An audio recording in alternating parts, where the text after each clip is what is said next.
Welcome everyone to tonight's event. My name is Melissa Colosimo and I'm the Vice President of the Australian Health Promotion Association for the Victorian branch. Firstly, I'd like to acknowledge and recognise the Wurundjeri people of the Kulin Nation for their sustained ownership and custodianship of the land upon which we meet. We, as an organisation, acknowledge the complex links that bind this country to the health of all Indigenous Australians, and we pay our respect to their elders, past and present. Through partnership, we commit to a future where all Australians are afforded equitable health outcomes. I would really like to thank you all for coming tonight. It's the very first workshop that the Vic branch is holding for 2016, and we hope to have more in the future. I think it's going to be a fantastic night. We've got some great speakers here, and I'm sure it's going to provide us with some great insights as to how we can all best advocate. So we do plan to run more workshops, and so I do invite you and encourage you all to become an Australian Health Promotion Association member. We currently have over 1,100 members across the country, and we have divisions in most states and territories.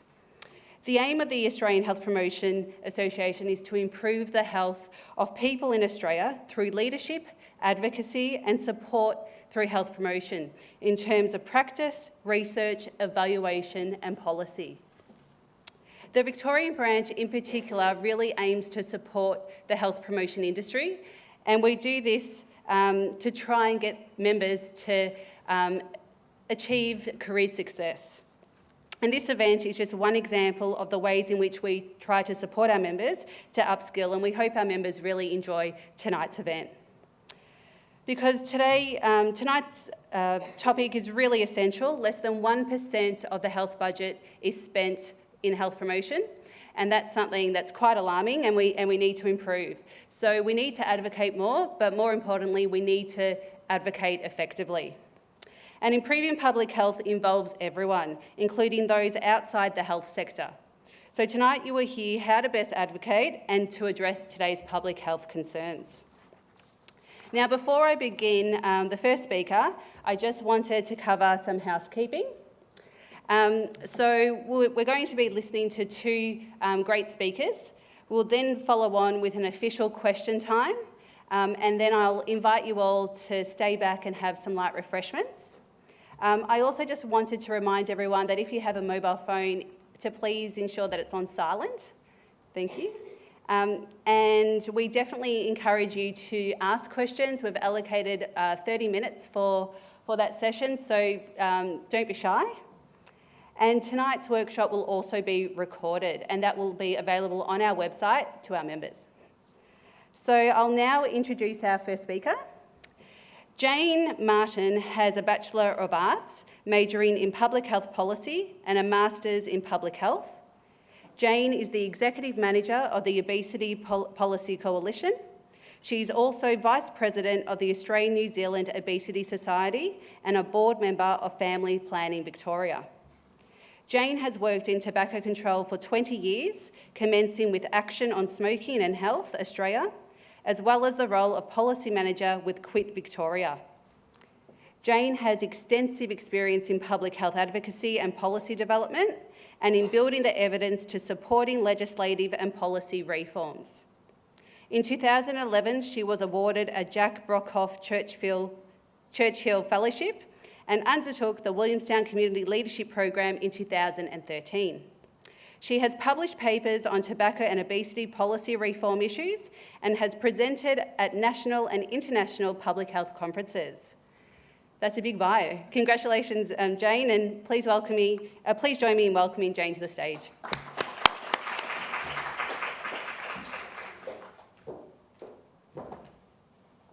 Thank you very much. It's really fantastic to be here, and I really commend you for taking time out of your busy schedules to learn and really get the most out of your membership of AHPA, because the more people we have engaged in advocacy, the better, the more effective we can be. And I'm going to talk a bit about partnerships and working together. Much of my experience that I'm going to discuss tonight comes from my work in tobacco control.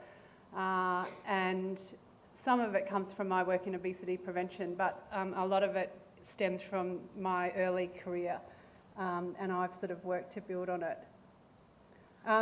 Just back to this, sorry, I'm sort of a bit confused where I am.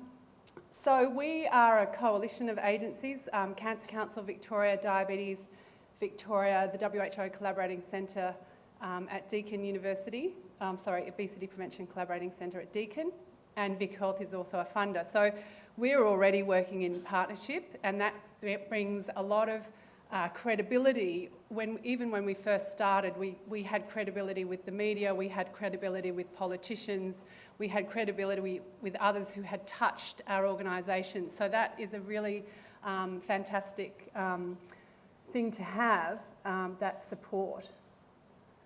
So we look at policy and regulatory reform. My team are all lawyers. I normally bring them in case I make a mistake. That does happen. And we have lawyers because our work is all policy and regulatory focused. And we're pretty careful around what we do. I work most of my time in the Obesity Policy Coalition. I do some work in alcohol policy, and I don't have a full-time sort of person working with me. I have a part-time person. So we're not very big, but we try and look really enormous. We have a website, we have a nice logo, that all adds to it.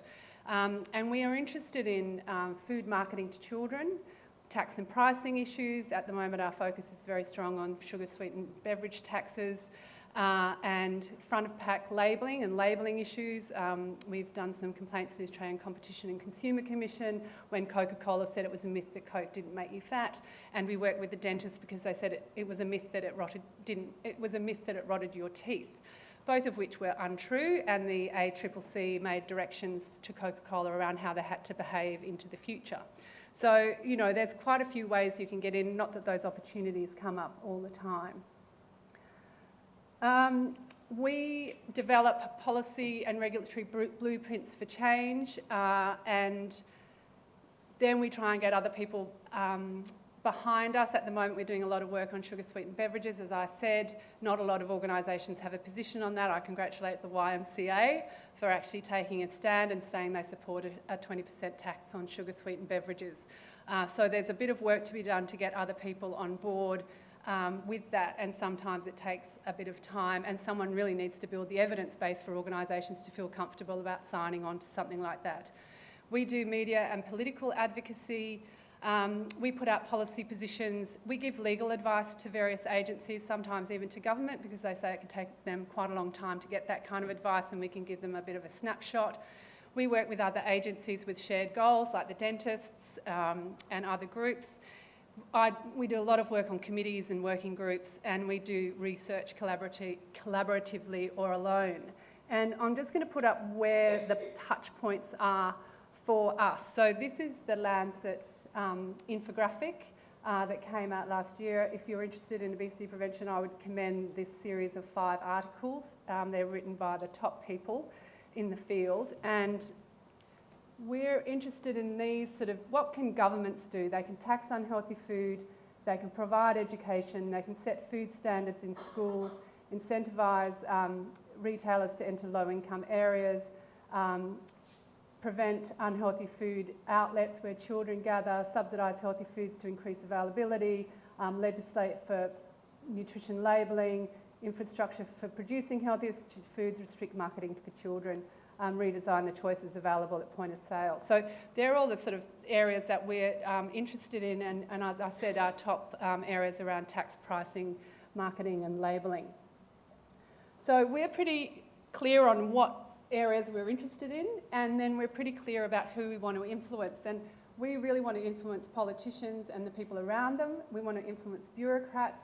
We want to influence peak bodies to work together with us and adopt our policies, and we want to reach opinion leaders, and we do that a lot of the time through the media and the other networks that we have. We don't really want to engage with the public, and that's probably an area where if we had more resources we'd try and do more with. So I think into the future we'll be looking at working with people who are engaging with the public, like potentially people like Sarah Wilson or Michelle Bridges or Jamie Oliver, people who do have that following already and can help build that groundswell for policy, because I think the time is right. I think the ground is soft. So the Lancet also looked at why are we failing. Every country in the world is failing to address overweight and obesity. We need to halt the rise and turn it around. And that we've got a very big ship that's steaming along, and we need to put the brakes on. And that's going to take some time to slow and then some time to turn it around. And it took, 30 years in tobacco control. We've got the same problem ahead of us, and I think we've been very, very slow to act, and the problem's going to get a lot worse before it gets better, I suspect. And we're failing because the food industry, and I'm sure Ben will give a lot of examples of how hard they lobby. They lobby, they're there all in Parliament all the time. They have much more resources than us. They have much more, they lobby through their peak bodies, but they also lobby through the individual companies. And they lobby in a global way as well. Government often finds it difficult to implement policies. Sometimes it's because there's not enough support within the community at large and broad-based support. Sometimes there's a lot of political capital involved in taking on the processed food industry, such as restricting junk food marketing to children.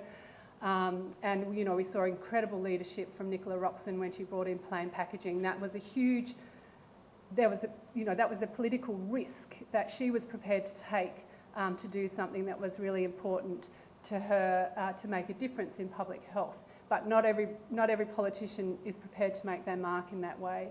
We don't have enough pressure from civil society. There's people like me, but we need a big groundswell to make a difference. And we don't have, the evaluation isn't always good enough of many programs and policies, and I'm sure a lot of you will be familiar with that. So my sort of sense through some of the work that I've done around the advocacy in tobacco control, these were the elements that came through around the building blocks for change around if you're undertaking advocacy. And I'm going to speak to the first two in a kind of bit more detailed way because I have been asked to talk about partnerships, and I'm sure a lot of you are involved with research, either doing it yourselves or through your jobs, so have a good understanding of the role of research. And I'll just touch a little bit on the last five. So we do quite a lot of research because often there's not the information that's required. So when the Brumby government in 2010 said we're going to put kilojoule labelling on chain fast food outlets because it's been done in New York, they rang me up and said, oh, the Premier's going to make an announcement tomorrow. What's the evidence? I was like, oh my God, it wasn't even on our list, Wow, and the research actually wasn't that fabulous, but he'd gone to New York, seen it in action and wanted to do it. So we did a survey where we looked at, online, where we looked at if people saw the kilojoules compared to not seeing the kilojoules, would they choose food combinations that were lower in kilojoules? And we found, yes, they'd probably order about 15% fewer kilojoules in their meal. And interestingly, and we gave that to the government and we were using that as advocacy, and that research hadn't existed and it probably would have taken a lot longer if we hadn't just paid someone to do that for us. There's always a lot of gaps to be filled, and we've worked when the Preventative Health Agency was around. We've developed a policy-orientated research agenda for alcohol, tobacco and obesity, and if you're looking for a project or you know someone who's wanting to do a PhD, go there because it's all outlined because we know what the gaps are and we'd love some of you to fill it. And we really need to understand for a decision maker, they need to understand what would it take from their perspective. What do they need to do to make a difference and to get the outcomes that we are calling for? I love this. I've kind of stolen this from Mandy Lee. I don't know if any of you know Mandy. She's a pretty amazing person. She's worked as a bureaucrat, she's worked as an academic, and she spends a lot of time working in Aboriginal communities as well. And she was one of the key, I think she headed up the committee that wrote the Australian Dietary Guidelines, and you might have seen her last week on Late Line talking about the Australian paradox. So in public health, it's all about the science. It doesn't usually consider what the current sort of attitudes are around what's happening in the community. It always has to be about the p-value. Theory underpins it. The timing, well, it takes ages. I remember saying to someone, look, could we look at the cost of fresh food versus processed food versus the CPI? And they were like, oh, well, that would take 4 years. I was like, oh, God, I needed it yesterday. And there's always all those caveats which freaks everybody out, and that's a problem.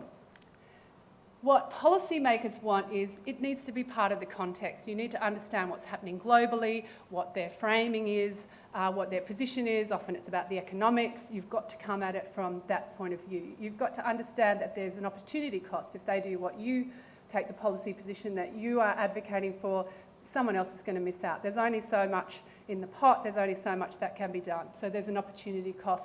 Politicians like to be popular and they don't want to, they don't want to do anything unreasonable, so it's important to think about that. It needs to be timely, it needs to be policy relevant, fit with their platform. You need a very clear messages, drop the caveats. So I think we need, as researchers and as people who are dealing with science and evidence, to really understand that there's two different paradigms here. We have to try and cross that bridge, or make a bridge and have a better understanding of that. With partnerships, I think it's huge. We've got this Rethink Sugary Drink partnership. It is incredibly powerful. We do quite a lot of work for it behind the scenes because we understand how important it is. We can't talk about taxing sugary drinks unless the community thinks sugary drinks are a problem. So that's why I'm absolutely behind it. But it breaks down silos and it presents a united front, not just to the politicians, it presents that to the bureaucrats, it presents that to the media. You have to be very simple with what you're asking for. So you all have to have a fight in a room and agree before you get out in the media. So that's good. It spreads the risk. So the dentists are very risk averse, but because we've had a lovely little relationship with them around our AHPA complaint against Coca-Cola, they quite like us. So, we've worked with them before and they're risk averse, but they're comfortable to be in a much larger group. One of the reasons I was very keen on Rethink was because I'd been to America on this Churchill Fellowship and I'd seen the American Paediatric Dental Society was sponsored by Coca-Cola. I'd seen the Children's Hospital in Philadelphia, who was supporting a tax on sugary drinks in Philadelphia, back off after they got $8 million from Coca-Cola. There's a lot of, the Heart Foundation there takes money from Diet Coke for Go Red for Heart. There's a lot of that sort of thing going on, and I thought if we had a nice wide net with Rethink, we would capture people who might otherwise be captured by the opposition like Coca-Cola. A coalition is very attractive to the media and it builds support within your partner organisation. So as they come in, they start to spread your message as well, and they are meeting with politicians and bureaucrats and other networks all the time. So you are building a much bigger partnership, and often you won't even know about what's going on, but you will have a consistent message happening behind closed doors. We've done a lot of coalition building around campaigns, around my organisation, the IPC, around Rethink, and I think I'm involved with the Alcohol Policy Coalition, the National Alliance for Action on Alcohol, and I think it's easiest if you start with who you know and who you trust. That's the sort of the inner circle. You can show goodwill by offering resources even if you don't have any money. You need to ensure you have a shared agenda, and sometimes you need to build a governance structure. I think it's good to develop a brand if you can, and look, you might be doing some quite small things, but if you're prepared to sort of make something bigger in the longer term, this is probably helpful. You need to be proactive and reactive. With the Obesity Policy Coalition, we have position statements that are agreed. If I go off on something else, then it doesn't happen very often because we just say to the media, if it's something that's not our area, we'll put up someone else and say it's not our area. So my partners all know what I'm going to say. They're very comfortable with that, so I can be reactive. But we have a communication sort of policy. I think you need to bring on partners who can counter the opposition in tobacco control. When we were trying to get smoke-free gambling, we used the gambling organisations because they understood how to manage that side of the problem. We were, trying to support health by having smoke-free environments. They were running a different agenda, but we all worked together, and that was a very, very powerful coalition. And as I said, we have protocols around communication and if you're in a coalition, you need to know who's talking to whom and who's leading that. If you're working as a coalition in a political sense, it's very important you know who's met with whom and what they've said. I think evidence and being correct in what you say is really important because it can you're picked up for saying the wrong thing, it can really erode your credibility, and really that's the power that we have coming from public health. We have that credibility of being evidence-based and being honest about what we say, and so I think that's important. I think it's really good to have three things. When we started, we were advocating for traffic light labelling. That was our medium-term goal. We were advocating for restrictions on junk food marketing to children. That was our long-term goal. And then our shorter-term goal was around tax breaks for fringe benefit tax on car use. We wanted to try and get that shifted so that people weren't getting tax breaks for using their car and get them out of the car onto public transport. You need to understand that sometimes your partners have constraints around political constraints or other constraints, and you need to listen to that and be understanding of that. I think you need to be flexible. There's always this issue about P-value versus PR value. That's another workshop that I run. But it's that tension between when you're talking to scientists or you've written a paper and you want to get a simple message out there, you are going to lose the detail. That's what happens. That's life. You know, that's the challenge between getting a simple message out and being true to the science. And I think you can do that in a way that is not going to misrepresent the evidence, but it's a delicate thing to do, and you have to work quite hard at that and ensure that there's other material that sits behind it. I think you need a filter around your priorities to take into account the realities. I remember going to meet with the Communications Minister advisor, Turnbull's advisor, and she said, don't talk to us about regulation. We are not going to do anything around regulation. I was like, well, we weren't going to, but thanks for the tip. But, you know, they're sick of people. They don't want people to come to them and not understand that they're not going to regulate. Red tape, reduce red tape, blah, blah, blah. They're not going to regulate. Don't even start that conversation. So you have to take that stuff on board. And you have to balance being timely and being conservative. And that's a challenge when you have very conservative organisations who can be quite risk averse. It can be too late to respond and you've missed your opportunity.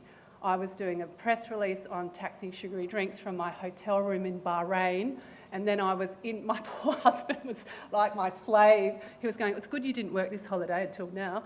And I was just on the phone to Channel 7 at 3 o'clock in the morning, and I mean, it was crazy. But, you know, that was a big announcement and you just got to go with it. Precedents are very important. I'm just going to whip through this. The tax in the UK on sugary drinks, gold, mainstream, bring it on. You know, that is a big shift. It's not just weird countries like Chile and Mexico. It's a country like Australia. That is a big, big deal. But you learn about real-world examples, and that's really important. It takes it out of the theoretical. Bringing someone with an accent to Australia, it's worth its weight in gold. Put them on a business class flight, bring them out, hawk them around. Honestly, you could have said the same thing for 10 years, no one gives a shit. Get someone with a different accent, some professor or something from Harvard or whatever, bang, everyone's like, oh my God, it's fantastic, what a great idea. I'm like, yeah, good, there we are. But it's really worth thinking about how to use those people. I do a lot of media advocacy. I have a very senior person who helps me with that because this is a pretty tricky field. And Simon Chapman talks about advocacy. You know, the phone rings at all times of the night and day, I can't tell you, but you just have to be ready and responsive. You can be proactive. There's always that tension between P-value and PR value. We often provide other experts when we can't comment. I always have an ask. I remember Channel 9 saying, now we're talking to families, Jane, and I'm like, I'm talking to politicians. But, you know, I always put in policy. I'm not talking to mums and dads. I'm talking to, you know, the pollies who are watching Sky News or reading the Herald Sun. And don't exaggerate the problem. Obesity bomb, whatever this, you don't need to do that. The problem is bad enough. You don't need to exaggerate it. Opposition, you need to know who they are and what they're doing.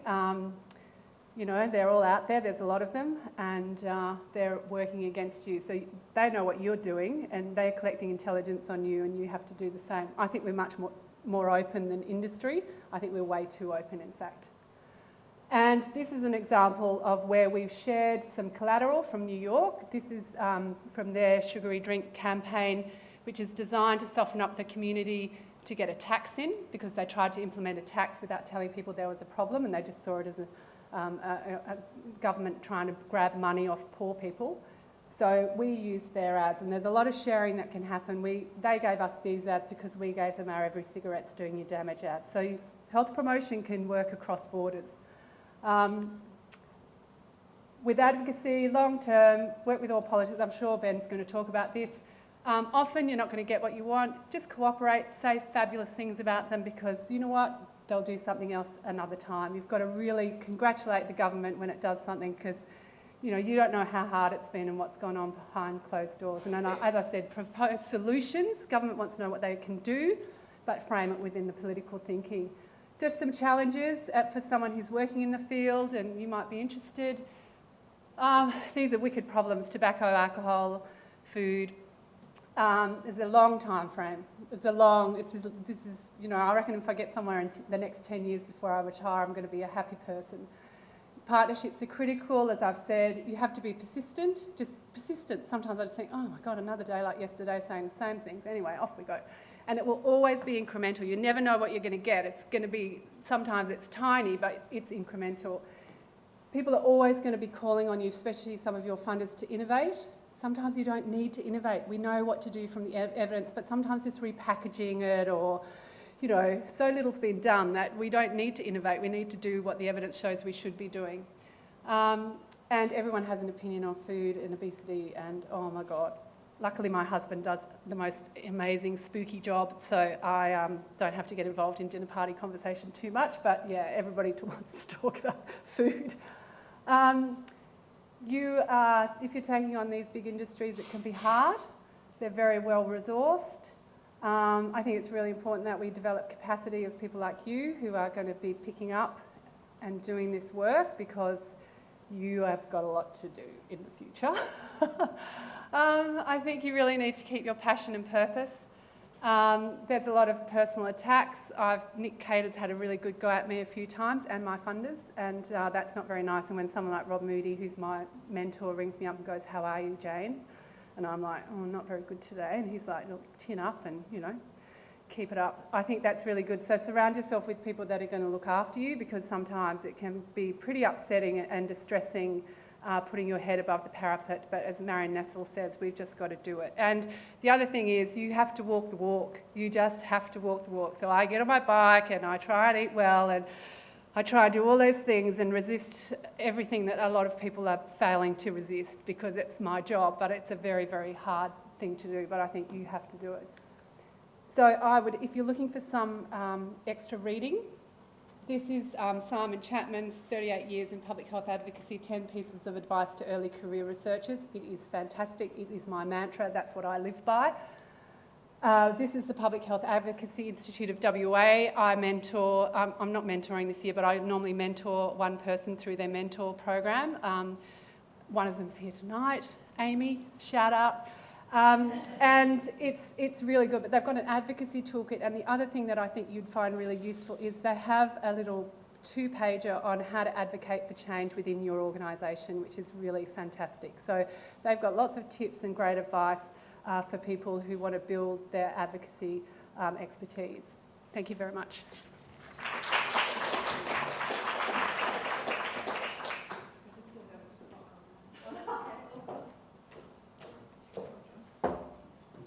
Thanks, Jane. That was fabulous. I'll now introduce our second speaker, who is Ben Hubbard. Ben Hubbard is the General Manager of Public Policy and Strategy at Maurice Blackburn Lawyers, Australia's leading social justice law firm. Ben has worked in some of the most challenging and complex policy and political environments of recent times. As Chief of Staff to the Prime Minister, CEO of Victorian Bushfire Reconstruction and Recovery Authority, Chief of Staff to the Deputy PM and Minister for Education and Workplace Relations, and Senior Political Advisor to the Victorian Premier. More recently, he was principal of his own advisory firm, providing independent advice to Australian businesses and governments, specialising in strategic public affairs, public policy, policy administration and disaster recovery. He holds a Bachelor of Commerce and a Masters of Public Policy and Management from the University of Melbourne, and has completed the AICD Company Directors course. Ben is a Victorian counsellor for the AICD and is the Director of YMCA Victoria and the Clifton Hill North Fitzroy Community Bank. Please join me in welcoming Ben.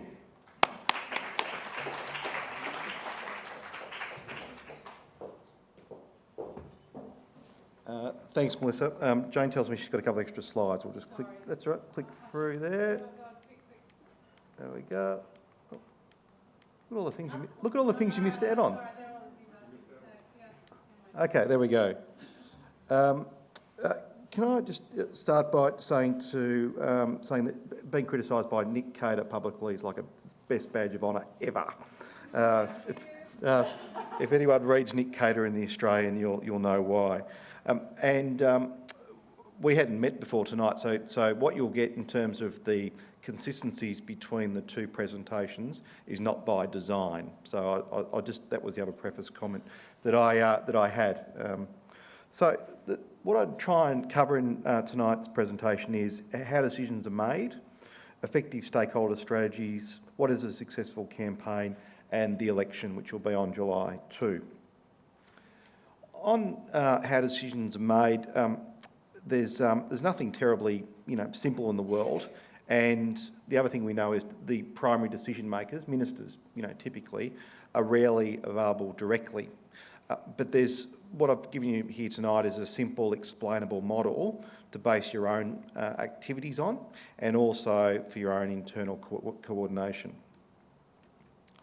So the strongest basis of a decision is where all three influencer groups are in alignment. Unfortunately, that's not what always happens. So those three groups being the public service, political advisors and political networks, and external stakeholders. If you get one of those, that's a pretty good start, and so it might be the minister's staff or people who have some influence in that political party. It might be the relevant public servants. It might be those peak groups and those organisations such as this one that would engage with decision makers. But if you can line up all three in some way, it's a very powerful combination. The variation of that, of course, is minority government, or in a upper house situation where there's a balance of power, where you can go to those crossbench members of parliament or crossbench senators, depending on the jurisdiction and the chamber, and engage them as well. So the wonders of PowerPoint animation, look at that. Minority government partners. So that's the other thing to think about. Then on the way back through, the public service is there to formalise and implement decisions. So even when you get peak groups and the political folk on board and the public service opposes it, they've got a great opportunity at the back end to undermine a decision that the decision maker wants to make, or to change it in such a way it's more consistent with their view of the world. Conversely, if you have a good engagement with the relevant public servants, it means you get to improve decisions as they're implemented. And literally just in the last 24 hours, we've been working in Queensland around the arrangements for people who are in no-fault car accidents, where a cabinet decision had been made, and on the way out the door, the Queensland Treasury attempted to change the decision. And so we've spent 24 hours through the peak groups of actually getting that fixed, because all the way through Queensland Treasury had opposed the policy proposition, and were even reluctant to put it up to the Treasurer at the time. So it's a very contemporary example for my work. This question of alignment of interests, you go into a meeting with any of those different influencer groups, and you want to think about what they're going to engage with, what's important to them. And more to the point is how are you going to get your idea or your proposal prioritised over others. There's only so many dollars, there's only so much time, there's only so much political will and opportunity to do things. And understanding the motivations of the decision maker or their influencer is critical. For instance, what are their values? What have they done in the past? In terms of their political view of the world, how do they see things? And these are, I've been on both sides of this, so I've been the influencer and I've been the person coming in to see the influencer. But, some of the propositions, this is a more effective approach than the current approach. Not acting is a risk. I find this is actually quite compelling. If you do nothing, that is a problem. And very much any language that involves risk and managing risk has a resonance. It will be generally popular. The political folks seem to like that one. It will be popular in a specific way. So that might be of a certain demographic. It might be in a certain place, like a marginal seat. It's good public policy or administration. Yes, that does work sometimes, particularly if people are pursuing an agenda where they say, well, what's going to be the big set of changes we do? We know we've got an issue. What's going to be a robust public policy response that's implementable? And decision makers are interested in best practice because they actually don't want the downside of things not working. Now, the phone call the day before, it's very hard to have that conversation. Well, actually, best practice looks like this. That's not the answer that they want. But if someone says, we're thinking about for next year doing something around food labelling, what does best practice around the world look like? What's worked? Why has it worked? Is that jurisdiction like us? Is that community's consumption habits, are they like ours? So for all your cynical views on decision makers, and hey, I've got some too, good public policy or good public administration is a benchmark. And then finally, the flip side of that, your opponent may do it. And sometimes that is enough to say to people, if you don't do this, your opponent's going to do it. And so you'll see from time to time behind closed doors that does get some engagement. Effective stakeholder strategies. This is a really interesting one, and it goes a bit to just how your own routines in organisation as you plan campaigns. And I've made this spectrum up, to be frank. I haven't stolen it from anywhere, and so it's probably got holes all through it. But I was trying to think of, if you're a stakeholder, you're an advocacy group, you're someone with a view, like I said, these decision makers or these influencers, what's the maturity spectrum here? And so you start off being unknown. You get known by reputation because you've been out and about and talking to people, or they might see your name in the newspaper. You become acquainted. Moves on that after a few conversations, you start to understand each other's perspectives. Then through that understanding, you say, well, hang on, you're interested in this and we're interested in this too. There's a shared interest there in doing something. And then off the back of that, you might have a shared project. And that's, now, you don't always get to the shared project stage because there just isn't that alignment of interests. But if you know the people, if you know where they stand, if you can pick up the phone to them, that's a very effective relationship. And that would be, a benchmark for a very good relationship as a advocacy group or even a stakeholder for any of these decision makers or influencers. The first example is the National Farmers Federation. So that, you wouldn't think that the National Farmers Federation would have been the best friends with the Gillard Labor government, but the CEO of the NFF would come and see me as Chief of Staff every 6 months. We knew each other well. I'd be brief, he'd be brief, we'd talk about the big issues. Never a lot of acrimony, to be honest. It'd be, where are we with this? What do you think about this? Is this working okay? And you knew where each other stood. And when things needed to be pushed along or there was an issue, you'd raise it in that environment. In the same sense, you'd see me every 6 months, you'd see the policy advisor in the office, every month or two, and would have a regular meeting with the Minister's office and would see the Minister regularly too. So you mightn't have had shared projects, you might have, certainly you'd have shared interests, but at the very least you understood each other. The contrast with this, and it goes directly to the food and grocery peak groups.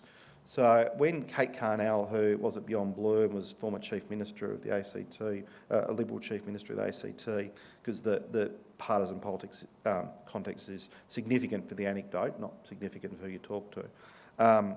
In the middle of the carbon tax debate, people recall the then opposition leader, Tony Abbott, most days would be at a cold storage place or a food-related event, like literally day after day, about the toxic tax. And we knew that those events were being lined up by the Australian Food and Grocery Council.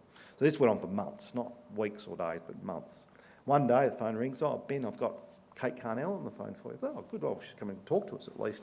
Finally, better late than never, I suppose, about the carbon tax and carbon pricing. Oh, good, hello, Kate, how are you? Yeah, good, thanks, Ben, good. What can I do for you, Kate? I was expecting, we need to come and have a chat about carbon tax. She goes, well, Ben, I want to talk to you about palm oil. I said,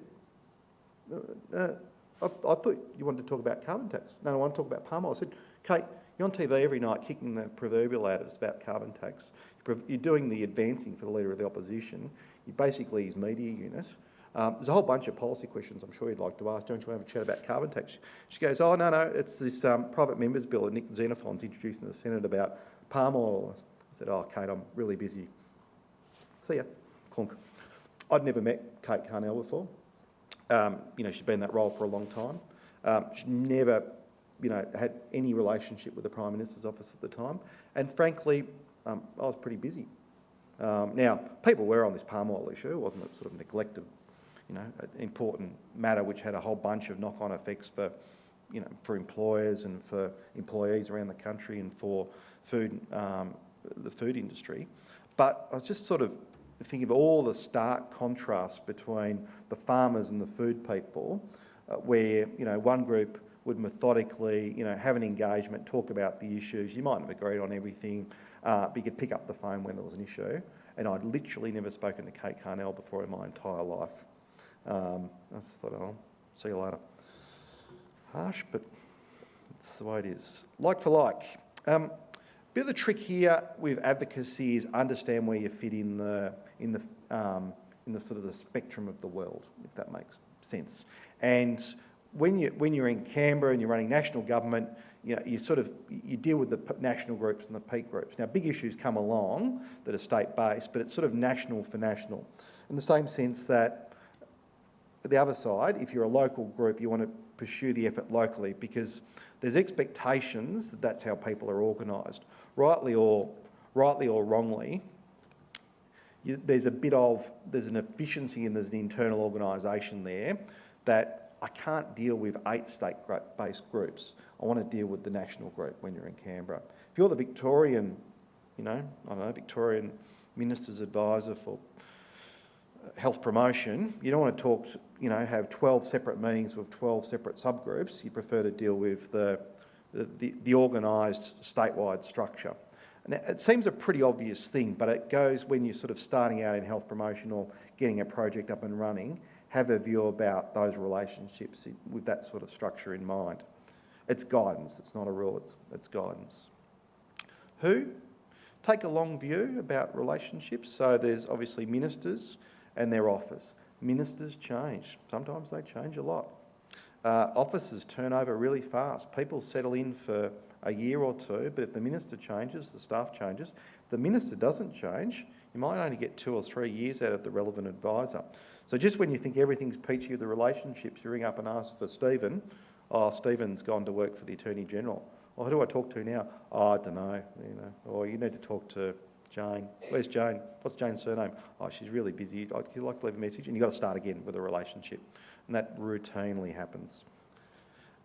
Shadow ministers. Typically ministers had been a shadow minister before. And very much with new governments where everyone's trying to get a bit of their time in their diary. If you've got a relationship, a really good relationship with a shadow minister, they'll happily see you. They'll happily listen to you. They know you. They know your agenda. Hopefully a bit of your agenda is their agenda because you've had a long series of chats and they're interested in ideas. But the relationship with shadow ministers is important.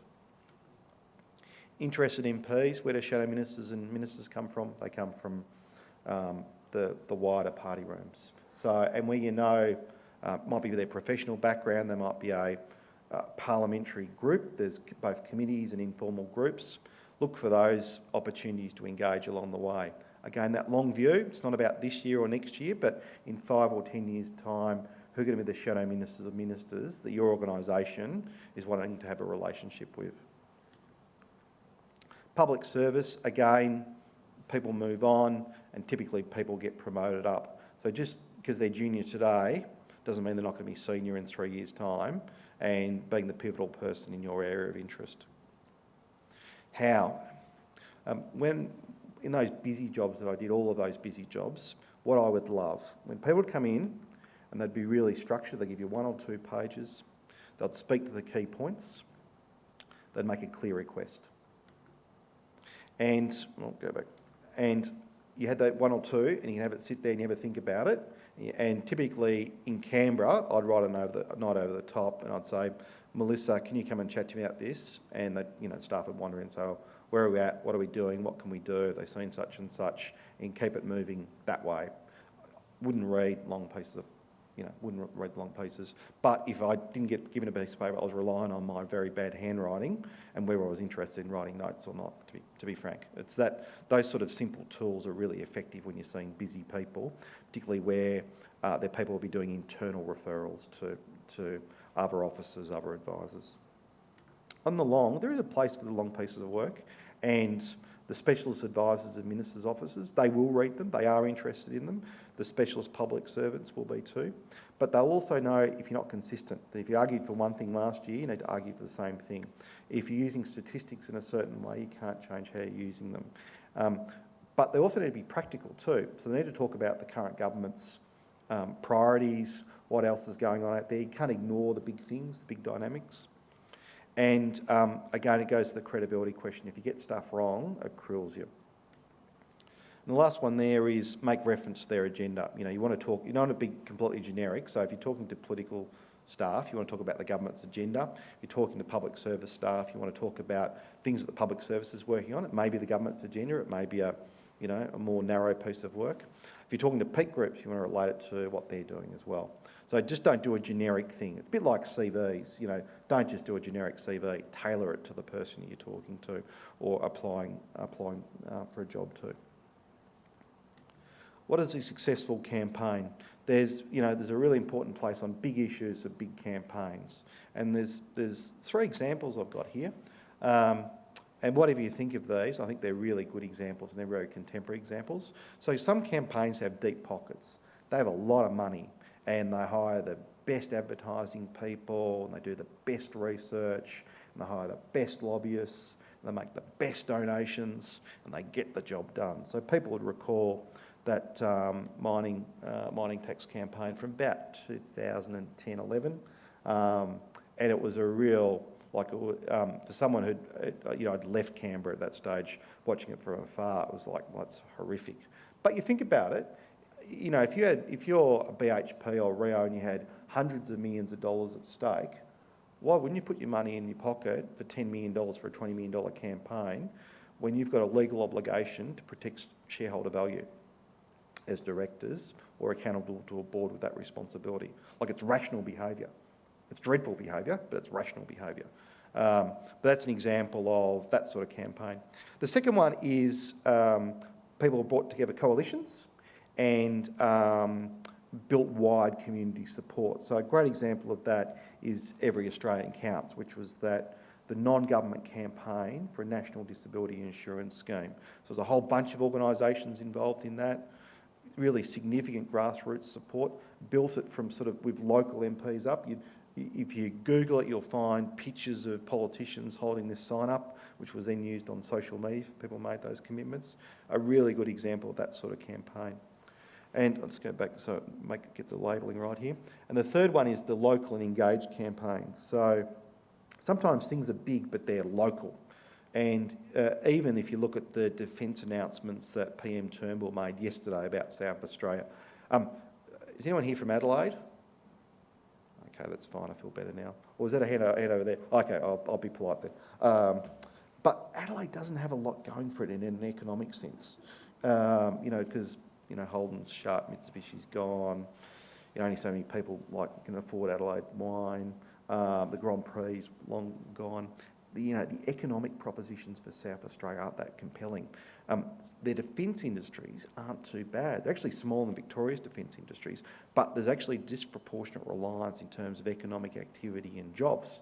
There's a totemic nature to defence industries in Adelaide and South Australia. So between the state government and industry groups and unions, they've done a really good job in making it the big thing for Adelaide. So they got commitments under PM Abbott, around what's known in the defence procurement game as the Valley of Death, so when a bunch of contracts were dropping off, and then also some minimum commitments around subs. There's a new AWD commitment, an air warfare destroyer commitment yesterday. So no other, like Victoria, so they've got Williamstown, no commitments like that.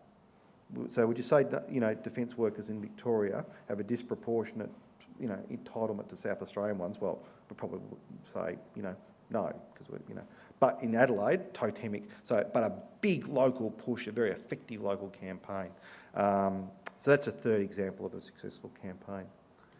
The fourth and final bit's just about election 2016. It's a good thing to watch because you'll see a whole bunch of things happening. Double dissolution, obviously this week, Parliament's prorogued, they come back, GG does a new opening, they wipe the notice paper, they put up the ABCC bill, they've got a Section 57 trigger now because last night budget's been brought forward. PM said today that after the budget week he'll go to the GG and get the formal dissolution for a July 2 election. Okay, so July 2, long campaign, we know that. There's been redistribution since the last election, so the math is really important here. So they moved the boundaries around, numbers change, but essentially that the government's on 88 seats with these new boundaries, Labor's on 55. The magic number is 76. So out of a 150 seat chamber, you need 76 seats. And to win 76, because that's half plus one. So Anthony Green tells us the swing, they could probably withstand a 3% swing, but a 4% swing uniform, so a consistent swing on two-party preferred across the country, majority government. And that's, 4 months ago you would have said, probably not. This time you say, well, it's possible, it's possible. Now that's a nice bit of commentary from me, and that's sort of, what the pendulum looks like if you start in the top left-hand corner. But it creates opportunities. That's the thing about it. When you've got a competitive election, and typically elections in Australia are competitive, that political parties are in the ideas market and they're in the constituency market. So, for 90% of a term, they behave normally. And that last 10%, they go, oh, we need some ideas. We need your support. We need to know how big your networks are. Can you retweet this because this is fantastic? Can you put this on your Facebook page? And the causality, it all changes. The great opportunities for peak groups, particularly national groups, to say to the political parties, these are the three things that are really important. You're going to be announcing your policies in the next month or two. We think these three things are important. Here's the evidence. Here's the endorsements we would do. This is our membership. This is how we communicate with them. Our CEO's got 100,000 Twitter followers. She'll say something great about your policy. We'd love to turn up to the launch of it. We can suggest somewhere great to do it. And it's a buyer's market. It's quite different to the rest of the 90% of the electoral cycle. But it's also replicable on the local level too. So there's things that you can do quite locally in terms of local MPs and their main rival, because in Victoria there's 6, 12 seats that are quite competitive. It's a great opportunity to get specific commitments and general support for your propositions at that time. And it's a very routine thing for MPs and candidates to bring out their party office and say, I've got a letter from this Obesity Policy Coalition mob. They've got members in our local area. I need to give them a serious response. What's the serious thing I can say to them? How far can I go? It's a great dynamic. And it means when you get that reply and you get those photos on social media and it's a picture in the local newspaper, it holds them to account because they know, oh, I've said that, and people will know I've said that, so I've got to deliver on it when the opportunities come up. And it mightn't even be something specific for them, but it might be a general thing around we need to do more around sugary drinks or something general like that. So when it actually comes up with a specific proposition down the track, they can't backtrack on that general commitment.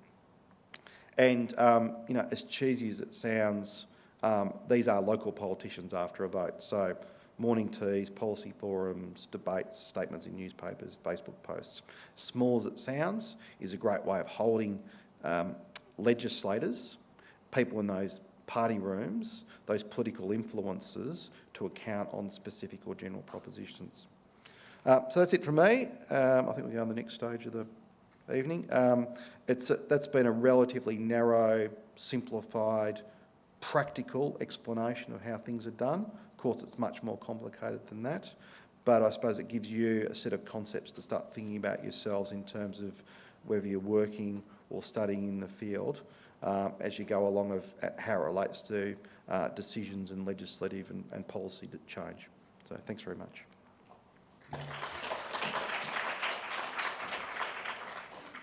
Okay. Yes. So my name's Stephen. I apparently work at the Attorney General's office now, but otherwise I'm on the, come up Jane, grab a seat. Otherwise I'm on the AHPA Vic Branch Committee as well. So I hope you've enjoyed our speakers. This really is an opportunity for a masterclass at the moment. We've got ourselves a good 30 minutes to answer some questions, and I suspect that we can, really get into the nub of, questions and issues that you have, even in, generally about health promotion, public health, that even the opportunity to solve an advocacy issue in your workplace, this is your great opportunity. So we've got a couple of microphones just so that we capture the question on the recording. And you can it'd be great if you could identify your name and where you're from, and if you'd like to target the question, otherwise we'll determine, you guys can toss a coin. And there's a third seat, so maybe that's for me, I'm not sure. But who would like to go first with a question? Thank you. Thank you both. That was a really interesting presentation. There's a woman who I think embodies the early stages of advocacy in the retail space, Anita Ruddock. She started the Body Shop in England. And she has a quote that goes something like, if you think an individual can't make change, you've never been in a room with a mosquito.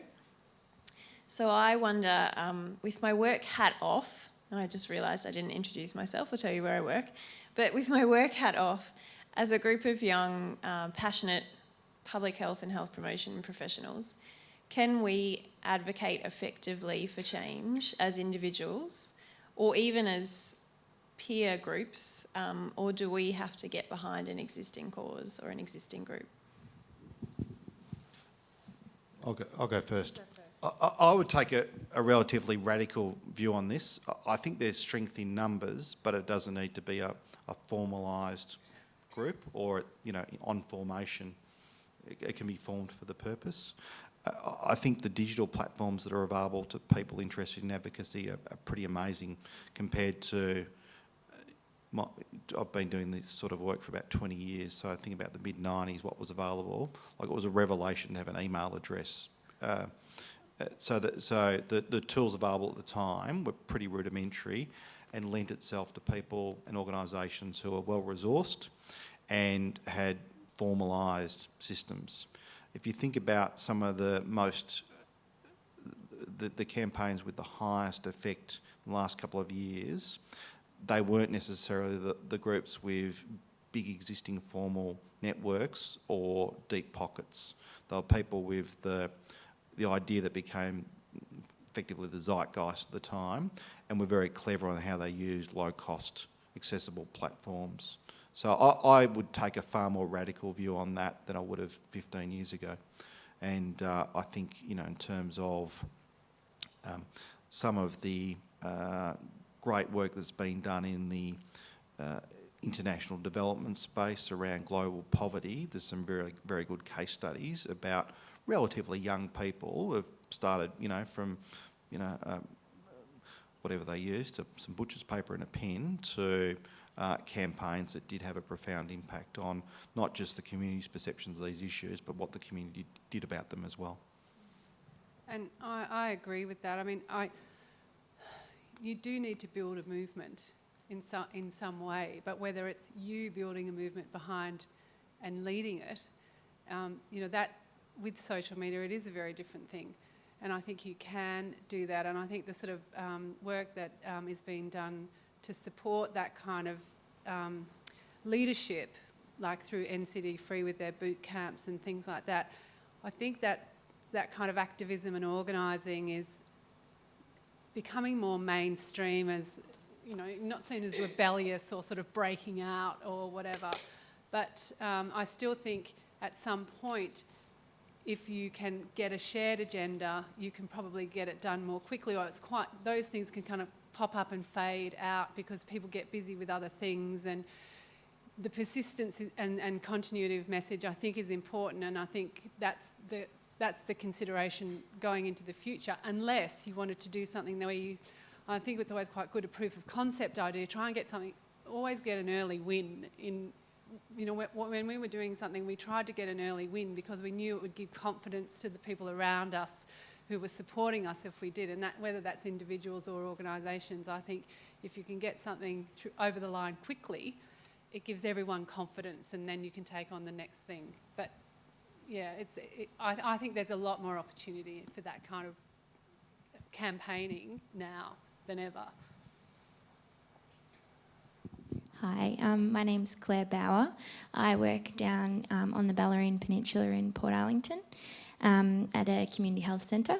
A lot of my role is around advocacy at a local level, and one of the particular projects I've been working on with the community is around getting the local bus service reinstated to an hourly service as it was changed to be every 80 minutes. And we've got a bit of a community action group which has got together, and we've been run a bit of a campaign in the local area to advocate to the local MPs around getting it reinstated.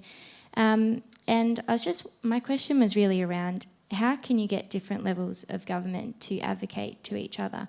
Because with this case, the bus service is a public transport issue, which is a state government issue, and we have been speaking to the local member, but that only goes so far. And I was just wondering how we can get local government, our local council, City of Greater Geelong, to support our advocacy efforts, because they do have a strategic transport plan, and they have so many promises in there around connecting people with public transport, but I feel like they don't pass that up to the state government, or there's just not that communication. Do you have any advice on how to get that happening between the two governments?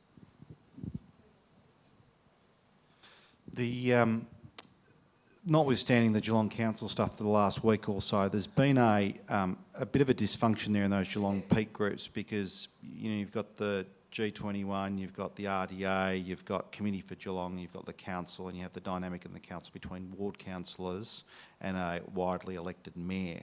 So probably haven't had the most functional set of coordinating and peak groups for advocacy for Geelong, which is unfortunate for Geelong, because and I spent a fair bit of time on the Bellarine side. It's a great bit of the world, and I know it well. The key thing with those local issues that rely on people is to try and get some good metrics and get some quantifiable support for a local campaign. Because there's always communities, bus routes are a tricky thing, because there's always communities that say, we need a bus or we need more buses. But if you can quantify the demand and quantify the support for doing something, it's relatively compelling for decision makers, in this case the PT Minister. We did do a petition and had 2,300 signatures for that. Yep, that's good. And then some sort of survey about who would use the bus and why they'd use the bus, and ensuring that people are relatively transparent about it. They're not just saying they'll use the bus, is a good start as well. The getting the local member to invite the minister down is sort of the silver bullet in all this, because ministers don't turn up if they ain't gonna do it. At the very least, it'll make them engage on it as a local issue. The great thing about Lisa's seat of Bellarine is it's a very marginal seat too. So, and I know her quite well. She's a very active, very good local member, and when she's got a local issue, she'll annoy, in this case, the proverbial out of the Jacinta Allen, who's the PT Minister, who should see on at least a weekly basis, if not every couple of days too. So that's a good start. In this case, I don't think you can rely on local government just because of those specific Geelong dynamics at this point in time. Whereas if you're somewhere else in regional Victoria, it might be different. But again, in that case, it'd be engaging through the ward councillor and engaging through the mayor to try and get them support to be a second voice in lobbying the PT Minister. Have you written to Jacinta Allen? Yes, yep. We've urged the community to do that as well. In the local media we have down there, we've provided email addresses and postal addresses and that to just encourage everyone to write in support of this. So, And have you requested a meeting? with Jacinta Allen? No, we have met with Lisa Neville though about it, and she has been in conversations with Jacinta, but we never seem to get an outcome. Because it was interesting with Tacoma, and Tacoma was trying to stop a McDonald's going in down the road from a childcare centre and across the road from a school, and They had a very good law firm running their case for them. Did you do that? Yeah, good on you. But they, I went with them to meet the Minister for Planning, James Molino. I think it was James. Oh no, it wasn't Molino. It was Matthew Guy. So they actually got a meeting with Matthew Guy, and Matthew Guy had ended up implementing a control around drive-through outlets in the Yarra Ranges, which also picked up the potential for alcohol outlets with drive-throughs to be covered by that as well. So he did what he could. He was responsive. Now, they did a lot of community organising and activation similar to what you're doing, but I mean, I wouldn't put just requesting a meeting with the minister. Those letters will be going through. Matthew Guy had the Department of Transport there, the Department of Planning there, as well as his advisors. So it was quite a big meeting, but it was a very productive meeting. So maybe, that might be something that you might like to try. I mean, the worst thing that could happen is she might say no, but you might be able to. There might be someone in the department that you can speak to as well. One of the bureaucrats that's involved with this work too. That's just another idea. Have a think about the triangle and think about the different pillars of the triangle.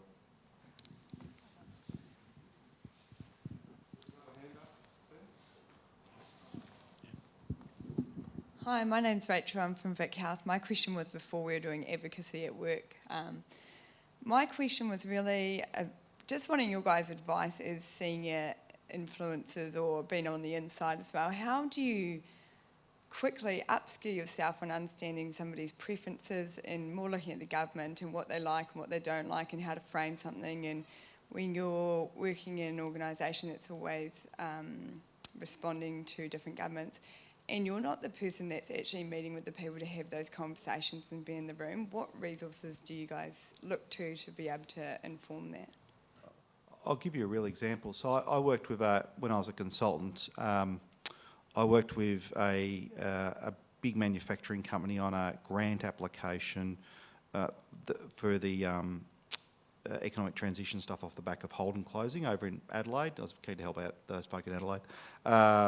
And of course, if the industry minister at the time, Ian McFarlane, knew I was involved, it probably wouldn't have been terribly helpful for the bid. But what I did is I actually spent a day reading all of his speeches, all of the Prime Minister's speeches about industry policy, all the departmental publications, and I very deliberately wrote the application using the same language and the same frames as they do. So when they read the application, they go, well, that's what we've been talking about. Oh, yeah, no, obviously. And the way why things are important. And it's partly a conscious thing, but it's also partly a subconscious thing too. And it's a bit drab as a research target, but it's terribly effective, particularly when you've got an established minister, where you get onto Hansard and you get on their website and get all their speeches when they're talking about the same thing and literally echo their language back to them. It sounds basic, but it's terribly effective. Yeah, and I would echo that. I mean, we've got the web now. You can search for politicians by name in Hansard. There's a record of everything. So, I mean, just going to the party's website and reading some of their key policy stuff. When we did before the last election, we did a sort of policy platform around key issues. We called it something like, we used the word systems, prevention systems, because that's exactly how government was speaking, and we wanted to echo that language. And all the language through that document was about families and community, and it was very deliberate, and with this current federal government, children, health, put that in, you know. So there are those phrases, and they are incredible touch points, and it makes everybody feel so good just to see that repeated. It's so powerful and it's so simple. It really is. The language is based on their values. So if they see the world in a certain way and they say some things are important, much more important than others, that's how they explain things as the reference point for what's important. So if you can repeat that back, it's amazingly effective. Sounds bloody cynical, but it does work. And there's a lot of information out there that you can, you know, I suppose it's a case of not being overwhelmed by it, but it's all out there for you to mine. We've probably got time for one more question, if anyone's got a last one. And if not, I think we've all been very fortunate this evening to have heard from Jane and Ben.